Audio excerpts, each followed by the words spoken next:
Good Friday, everyone. I hope you've had a wonderful week and that you've got a great weekend planned ahead. We'll check that forecast here in just a minute. Look at our weather map for today. We see that same old front loafing around the southeast, bringing more scattered showers and thunderstorms. The best chance for flash flooding is across the coast of Texas and again across the coast of South Carolina and North Carolina. And elsewhere, not any major threats to really talk about. I wanted to show you this. This is our rainfall map for the last 7 days, and this ended at 4 p.m. yesterday.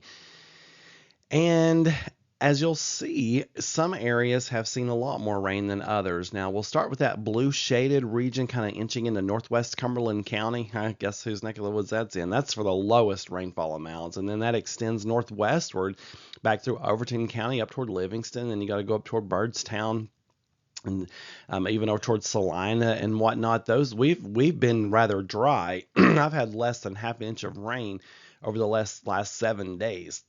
The ground is still cracked. It's still dusty dry here. It's pretty terrible. We keep getting rounds of sprinkles, and that's helping. But my goodness, look at southwest Cumberland County. The bright yellow spots you see there, that's anywhere from 3 to 5 inches of rain. And then you see central Fentress County, you see another little bright spot there of yellow, and then over toward, I guess that's probably like south of Rugby-ish, maybe right in their neck of the woods, but you get my drift. There's isolated areas that have seen several inches of rain. The red shaded regions, that's anywhere from 2 to 3-ish, and this is an estimate, radar estimated rainfall, so it's not perfect, but it's pretty good.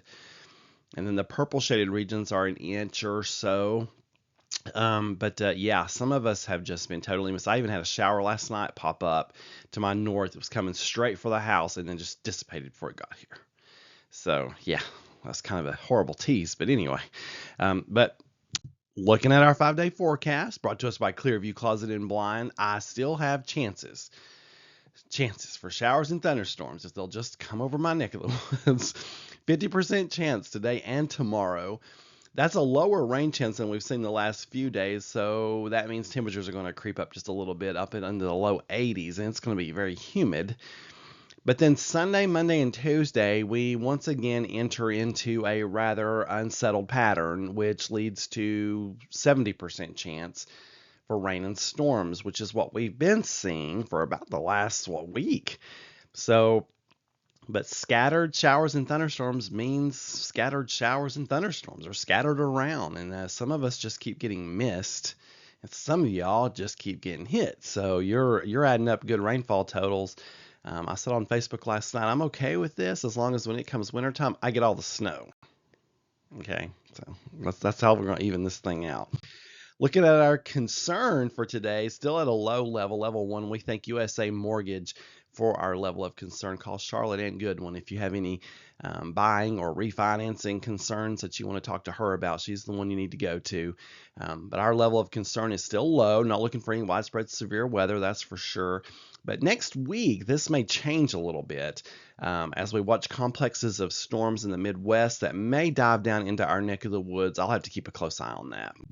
On this day in 1903, Horatio Nelson Jackson and Sewell K. Crocker and a bulldog named Bud complete the first automobile trip across the United States, traveling from San Francisco to New York in a cherry red 2-cylinder Winton in 63 days, 12 hours, and 30 minutes. That's a lot of "are we there yet?"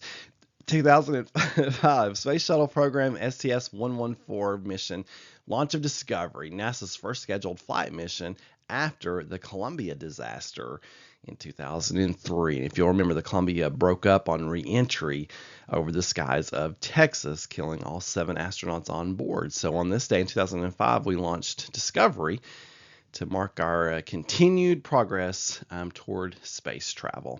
You folks have a wonderful Friday and keep looking up. For more weather information and in your Friday funny, meteorologistmark.com.